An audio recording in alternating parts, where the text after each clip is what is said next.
Film Drishyam की तर्ज पे एक मामला हुआ था कानपुर में, जहां पर एकता का मर्डर हो गया था और एकता के जो जिम ट्रेनर थे उनके ऊपर आरोप था। वो इस समय जेल में है। लेकिन जो सबसे बड़ी बात यह है कि भले ही फिल्म दृश्यम में डीएनए रिपोर्ट आ गई हो, लेकिन यहाँ के मामले में डीएनए रिपोर्ट अभी तक नहीं आई है। इसी पे बात करने के लिए हमारे साथ मौजूद हैं डीजीसी दिलीप अवस्थी। उनसे बात कर लेते हैं। दिलीप जी, मेरे पास है प्योर पाव भाजी का मसाला, प्योर पाव भाजी मसाला, पाव भाजी को टेस्टी बना डाला, सबका राजा और प्योर मसाला।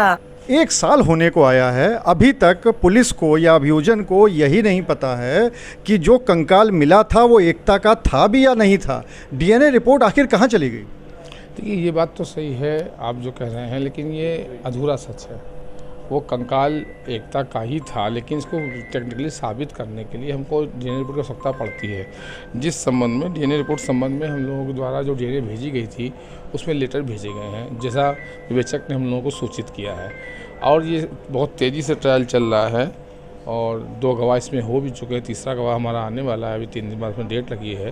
तो डीएनए रिपोर्ट की आवश्यकता जब पड़ेगी, अभी अगली 2 गवाहों की तक जब तक संभवतः आने की उम्मीद है।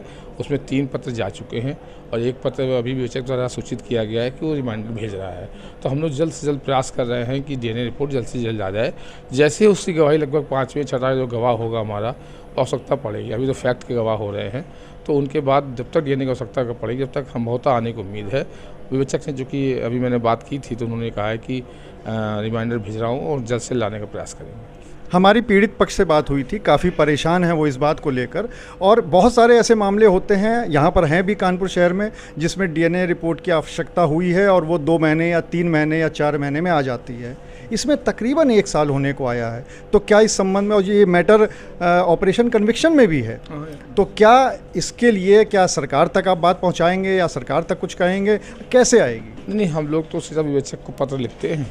अगर विवेचक अपने पूरा प्रयास कर रहा है, अगर इस बार के रिमाइंडर में नहीं आती है, तो हम लोग माननीय उच्च अधिकारियों को सूचित करेंगे और उनके द्वारा निवेदन करेंगे कि जल्द से जल्द डीएनए ऑफिस में जो सीनियर अधिकारी उनसे बात करके उसको डीएनए रिपोर्ट मंगाई जाए। लेकिन उसके लिए विवेचक प्रयास कर रहा है और 3 बार पत्र भेज भी चुका है और इस बार रिमाइंडर भेजा जाएगा। इस बार नहीं आती है 3 से 4-5 दिन में रिमाइंडर के बाद, तो हम लोग उच्च अधिकारियों से इस बात को अवगत कराएंगे और निवेदन करेंगे कि जल्द से डीएनए रिपोर्ट आए।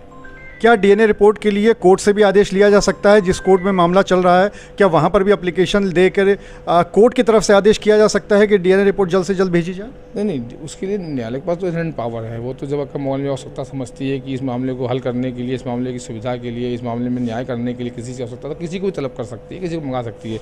लेकिन अभी उसकी स्टेज आ रही है, हमारे 2-3 गवाह हुए हैं।